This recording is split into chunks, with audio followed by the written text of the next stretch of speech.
It's a Victory Monday here on Philadelphia Eagles Now, and coming up, we're going to continue to recap that Eagles upset win over the New Orleans Saints in the Big Easy, and Eagles fans might still be celebrating on Bourbon Street as we speak because Eagles fans took over the city of New Orleans, an awesome sight, and you could hear how loud Eagles fans were at the Superdome yesterday. Before we dive in, let's keep growing the Eagles Now empire here. Appreciate everybody who tuned into the watch party yesterday. Every one of our watch parties, the first 3 games of the year, have eclipsed at least 100,000 views. Yesterday, 114,000 people joining us throughout the course of the afternoon. And if you want Eagles shows every single day from yours truly, we have you covered here. We're 552 people away from 85,000 subscribers, looking to get that plaque from YouTube at some point this year. So help us get there, and you get informed as to everything that's going down with the Birds. And with that, let's begin this Victory Monday show right now.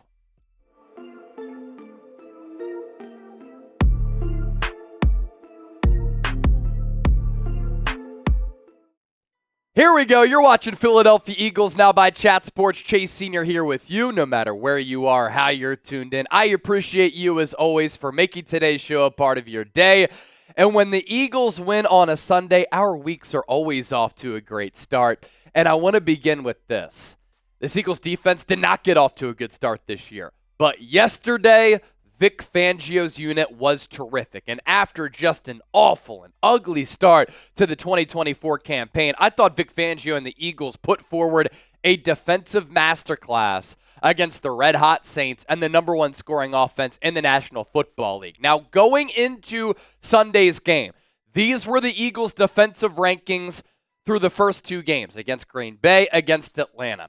Philadelphia was tied for 32nd in yards per play allowed, 29th in quarterback hits, 28th in sack percentage, 28th in TFLs, 27th in sack rate. They were giving up 6.4 yards per carry, dead last in the NFL, and they were 23rd in quarterback pressures. And it wasn't an ideal week for this limping, struggling, bad Eagles defense to go up against this high-octane Saints offense, which shocked everybody across the NFL.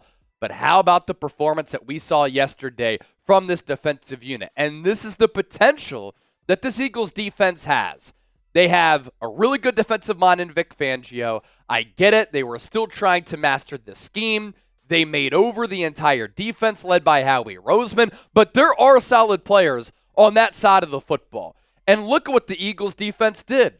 They held this Saints offense in check all throughout the day. They barely had any explosive plays. They gave up 4 yards per play, 219 total yards. Derek Carr, 14 of 25, $130. C.J. Gardner-Johnson saying in the locker room after the game as he was popping off, and we know that C.D. Deuce has quite the personality. We know that they're not contenders. They're pretenders. Remember, Derek Carr is their quarterback. Well, he looked pretty average yesterday.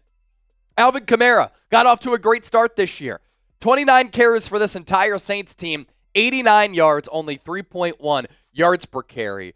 And that turnover at the end of the game, able to ice it for Philadelphia, as Reed Blankenship continues to make big-time plays in big-time situations. And the time of possession, not a huge ordeal at the end of the game, but Philadelphia, through the first half at least, was able to dominate the time of possession. And I think sometimes that can really take an offensive unit out of their groove. And this Eagles defense yesterday was led by Jalen Carter. Jalen Carter was a star yesterday against the New Orleans Saints. He was the most dominant defensive player on the field. He put forward an Aaron Donald-like performance. He dominated from the first series all the way until the end of the game. 3 pressures against New Orleans, 2 hurries on Derek Carr, 1 quarterback hit, 2 pass breakups, and he was the highest graded Philadelphia Eagle yesterday en route to that win with the Pro Football Focus grade of 91.9. And among all defensive tackles in the National Football League through 3 weeks going into Monday Night Football, Jalen Carter was the highest graded defensive tackle in the NFL this year in a single game with the grade of 93.5. Physicality, brute force, an array of pass rushing moves. He was stout against the run, and he was able to overpower that Saints offensive line. And my next question with Jalen Carter, can we get this weekly? This is what Jalen Carter is capable of. And this is why he was a first-round pick. And with the attitude, the swagger, the confidence that him and C.J. Gardner-Johnson bring this Eagles defense, I love it. And that's what this Eagles defense needs. Last year, they didn't have an injection of that. And the workload for Carter yesterday, he was also a workhorse. He played 51 of 58 snaps. And to start the year, he had said through 2 games, after he was also penalized for being late to a team meeting, that his play was shit to start the season. Way to turn up, way to show up and show out, way to dominate this football game. And if the Eagles can get those types of performances from Jalen Carter on more of a weekly basis, it'll just help out this Eagles defense dramatically and tremendously, because everything starts up front, especially with how this defense is put together by general manager Howie Roseman. And if Jalen Carter can play like that, the sky is the limit for him. But this Eagles defense can play even better as well, led by Jalen Carter, who was just wreaking havoc and wrecking the game from the interior of that defensive line, muddying up the pocket for Derek Carr, forcing him to get rid of the football, forcing him into decisions that kept that Saints offense back. I was so impressed with what Jalen Carter was able to do yesterday. If you're pumped up about this dub for the Birds, by the way, I want you to hit that thumbs up icon and like the video right now. Nobody in the football universe thought Philadelphia, with that defense, with how they played, was going to go on the road and take down that Saints team. They did that, and it was a beautiful sight. Next up, it looks as though the Philadelphia Eagles hit on their first-round pick at cornerback in Quinyon Mitchell. The early returns have been very impressive. And other than the final drive against Atlanta, when he admitted he made a couple of mistakes, he's been awesome to start his rookie year. Yesterday against the Saints, he was targeted 5 times as the primary defender, the most among Eagles players on the defensive side of the football. And when Derek Carr targeted Quinyon Mitchell, he was 3 of 5 for just 29 yards and a rating of 64.6. And I think so far for Quinyon, the 4.33 speed from the NFL Scouting Combine has translated. He's been able to go step for step with Christian Watson, a 4.3 speedster, and the electrifying Rashid Shaheed, who is one of the more dynamic wide receivers in all of football with his ability to get vertical and take the top off of the defense. So the speed has been there, but the ball skills have also translated. And this is something that I pointed out in the pre-draft process, where Quinyon Mitchell, his last 2 years, Quinyon Mitchell's last 2 years at Toledo, he had 44 pass breakups. And he just has this knack for reading the quarterback's eyes. He is very seasoned with his cornerback skills. You can tell that he's certainly been trained at that position because the back pedal is so good. Getting in and out of his breaks are really good. He's able to really read what the receiver is doing. Quinyon Mitchell just consistently makes plays on the football. That was the case against New Orleans. He made some good plays against Atlanta. He made some really good plays against the Green Bay Packers. He's already had multiple opportunities at interceptions. He has 4 pass breakups so far.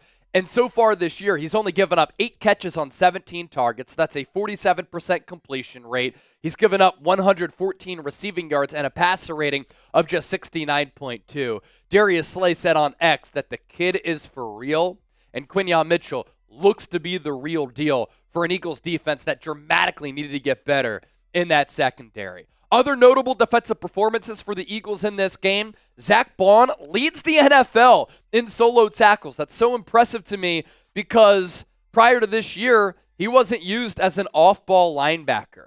Nakobe Dean continues to sniff out plays and play in an instinctual manner, which allows him to put a hat on the football.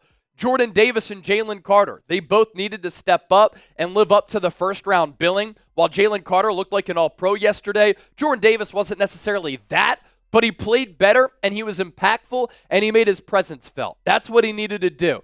Darius Slay, he was awesome. And how about the pass breakup he had late in the game against Rashid Shaheed? And despite Trevor Penning driving him into the bench, which the penalty flag was thrown, I thought that Darius Slay played a really good game, and luckily he's able to stay healthy after that sequence. And then Reed Blankenship, big-time player who makes big-time plays in big-time situations. He does such a great job of reading the quarterback and reading the play from that deep safety spot to either come through with pass breakups or interceptions, and yesterday he iced the game for Philadelphia. More notable nuggets on the defensive side of the football for the Eagles here. Brandon Graham outsnapped Bryce Huff. 35 snaps to just 18 snaps for Bryce Huff. Look, Bryce Huff, up to this point, is looking like the next iteration of Nnamdi Asomugha and Byron Maxwell, some of the free agency signings that the Eagles have whiffed on over the years. And it certainly hurts this Eagles team if he can't give this team anything. And yesterday, he barely gave this team anything. And up to this point this year, he's done nothing for Philadelphia. But if he can actually tap into what he did last year for the Jets, it will further help out this Eagles defense. And I'm just so impressed with Brandon Graham. 15 years in the National Football League, and he still looks as though he has it. The leadership, the physicality, the play against the run and the pass. He continues to play really, really good football. And speaking of Quinyon Mitchell, if you want to get his jersey, he's now rocking the number 27, the same jersey that he wore in Toledo. It's so much better than number 30, in my opinion. Get yours today at chatsports.com/Quinyon. The link is down below. And if you want some more Eagles jerseys, you can still plug in that link, and you'll be able to find a plethora of Eagles jerseys thanks to our friends at Fanatics, chatsports.com/Quinyon. All right, we have to talk about Jalen Hurts. There is a Jalen Hurts dilemma here for the Philadelphia Eagles. And early in the game, he was once again playing ugly football, non-winning football, as he continues to turn the football over at an alarming rate. And this is not a sustainable way to play the game of football. And as the face of the franchise, as the franchise quarterback, Jalen Hurts simply has to be better. And he can't put the ball in harm's way so often. Jalen Hurts now has 26 turnovers in his last 21 games. He has thrown an interception in 7 straight ball games. It's a problematic trend. It's not sustainable. The ball security has to be better. But what you cannot deny is that Jalen Hurts is a winner. He won at Alabama. He won at Oklahoma. He's won with the Philadelphia Eagles. He has incredible poise. He has great leadership qualities. He makes some high-level plays and throws where he drops the ball in a bucket. He can make plays with his legs, giving the Eagles a very dynamic dual threat option at the quarterback position, and that's why the turnovers are so maddening, because you see the greatness with Jalen Hurts, but then he stoops down to that mediocre and reckless style of play when he turns the football over too much. But you have to give him credit for once again leading a gutsy comeback victory. And some of these qualities in a quarterback, they truly matter. And Jalen Hurts now has 10 game-winning or go-ahead drives in his NFL career. That's what we judge the great quarterbacks for doing. And think about the circumstances of yesterday's game. The Eagles were down. Their starting right tackle, Lane Johnson concussion. Starting right guard, Mekhi Becton hurt his hand. A.J. Brown did not play. Britton Covey has a broken bone in his shoulder. And Hurts overcame that, and he wasn't shaken and undone by the early turnovers. With some other quarterbacks, they will just lose their confidence, and for the rest of the game, they'll be gone. But Jalen Hurts stayed poised. He stayed cool, calm, and collected, and he led this Eagles team back to a season-saving win in one of the more hostile environments in the National Football League against one of the top defenses in the NFL. And if Hurts can clean up and correct some of the turnovers, the sky is the limit for this Eagles offense. They can be so dynamic. They can be so dangerous and multi-dimensional because they have one of the best wide receiver tandems in the NFL. Dallas Goedert is one of the top all-around tight ends in the league. We saw that last year. The Eagles offensive line can still play bully ball. They're a top 5 unit in the league, and Saquon Barkley is an incredible football player. So all that being said, for Hurts to go 29 at 38, 311 yards, that stat line is pretty good. He just has to clean up the turnovers. And Nick Sirianni even said it after the game. It's not a sustainable way to play football. It's not a winning way to play football. And when you pair a quarterback who's turning it over too much and a head coach who is lacking game management skills and is making incorrect decisions on whether or not to kick the field goal or go for it, and you combine those two things together, That's why these games are so stressful. But I do believe, because I've seen it with my eyes, that Sirianni can coach better, Hurts can play the quarterback position better, and if all of these things start to iron out some of the wrinkles, this Eagles team is a Super Bowl contender. And then you add Dallas Goedert into the mix. Last week, I had said, Dallas Goedert, please stand up. Where have you been? Now, that's partially on him. It's partially on Kellen Moore. But without A.J. Brown, late in the game without Devontae Smith, and without two starting offensive linemen, the Eagles needed somebody to step up.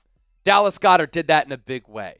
And sometimes his impact is overshadowed and not recognized because the stat line doesn't always pop. But I'm telling you right now, his ability as a blocker serves as a game-changing element for this Eagles team. And yesterday, you saw that when he's involved in the pass game, he's capable of being an electric playmaker. A career-high 10 catches, a career-high 170 yards, two of those long, dynamic plays which were huge in the football game, and then the game winner, the 61-yarder, which was a great play design by Kellen Moore, where Jahan Dotson was coming across the field from left to right. It was a little bit of a pick and a rub route, so to speak, and a couple of Saints players clashed, allowing Dallas Goedert to be free underneath on that 3rd and long, and Jalen Hurts did a great job of recognizing the defense and what was going to happen from that Saints defense pre-snap. And we're seeing growth in this area, and Kellen Moore's offense is helping Jalen Hurts in that category. So Saquon Barkley was in the slot. Jalen Hurts brought him into the backfield. A defender trailed Saquon. That signified that the Saints were in man. Jalen Hurts knew where the pressure was coming from, so he knew he had to get rid of it quickly, and that's exactly what he did. He even said after the game, the indicator was when Saquon was put in motion by Jalen Hurts. Hurts knew that the defense was in man, and then he would have had an opportunity there a few moments later to hit Dallas Goedert across the middle. That's exactly what he did, and because the Saints kind of stacked up that side of the line of scrimmage in that part of the field, Goedert had so much real estate in front of him on the opposite side of the field as he was rumbling downfield, got inside the 5 for the go-ahead score for Philadelphia. And the go-ahead score led by Saquon Barkley. How about the Louisiana leap after the long touchdown run from Saquon Barkley? That's what I'm deeming it. I haven't seen anybody else call it that. I know he had the drop against Atlanta, but this is what I want to see from a football team throughout the course of the year. Do you have resiliency? Do you have mental toughness? And do you make up for some of your pitfalls, your mistakes? Eagles defense was horrific the first 2 weeks of the year. They go down to New Orleans, and they completely shut down this Saints team. Saquon Barkley had the drop against Atlanta. He comes off of that drop and has another great, dynamic, electrifying game for Philadelphia. 17 carries, a $147, 2 touchdowns, the game-winning score, the 2-point conversion, and then that long touchdown run of 65 yards where he saw the hole, he hit the hole, and then the getaway, pull-away speed there was really impressive. And then the Louisiana leap as he celebrated that tutty with some Eagles fans. What I also loved is that when he went to the sideline, the look in his face, he was like, he was so fired up to score that touchdown, knowing that he cost the Eagles the game last week. He didn't let that linger, though. He flushed it, he moved on, and in this Week 3 game, he helped change the tide of the Eagles season here after what happened last week. Really impressive mental makeup. And in speaking of the mental makeup for this Philadelphia Eagles team, there is no doubt Nick Sirianni has to coach better. Nick Sirianni has to manage the game better. I had said yesterday that what he was doing was idiotic. Not taking the points with one of the best kickers in the game. Going forward on 4th downs. The 4th down in which they went for it before halftime made no sense. You have 1 timeout left, 14 seconds left. If you pick up the 1st down there, you use your final timeout, and you get 1 shot at the end zone. You have to think about the clock, the time, the situation, where you were at in the game. And at that point in the game, you just needed points. So Nick Sirianni has to do a better job. Do I think he should be fired? No. I saw some people in the comment section even saying that even after the Eagles won. And I like the aggressiveness. It's part of the Eagles' identity. It has to be measured. But what you can also give Nick Sirianni credit for is the Philadelphia Eagles culture. And for players to compliment that, commend it, and talk about it after the game, that tells me that it matters. And when you are a CEO head coach and you're not calling plays, you have to manage the game. You have to put together a really good locker room culture. And Sirianni has put together this culture where the Eagles never felt as though they were going to lose. They never felt as though they were down and out. They always had a belief that they could come back and win. The resiliency that we love as Philadelphians, the toughness that we love as Philadelphians, the swagger that we love as Philadelphians, the bring your lunch pail to work type of mentality that we love and embody as Philadelphians, that is put in place by Nick Sirianni. And for C.J. Gardner-Johnson to say after the game, it's the dog mentality culture that Coach Sirianni rubs off on everybody else. That's what helps us win a football game like this. So it's not just me saying it, it's the players as well. And that's why I've been a believer in Sirianni and why I think he's a good head coach, because he's shown me that he's a good head coach in this league and he's won a lot of ball games. If you enjoyed today's show, give me a real one down below. Always appreciate the support here on Philadelphia Eagles Now. Don't forget to give me a follow on X and Instagram. A lot of my short-form content covering the birds is blowing up on my social media platforms. And we'll catch you next time here on Eagles Now. Peace.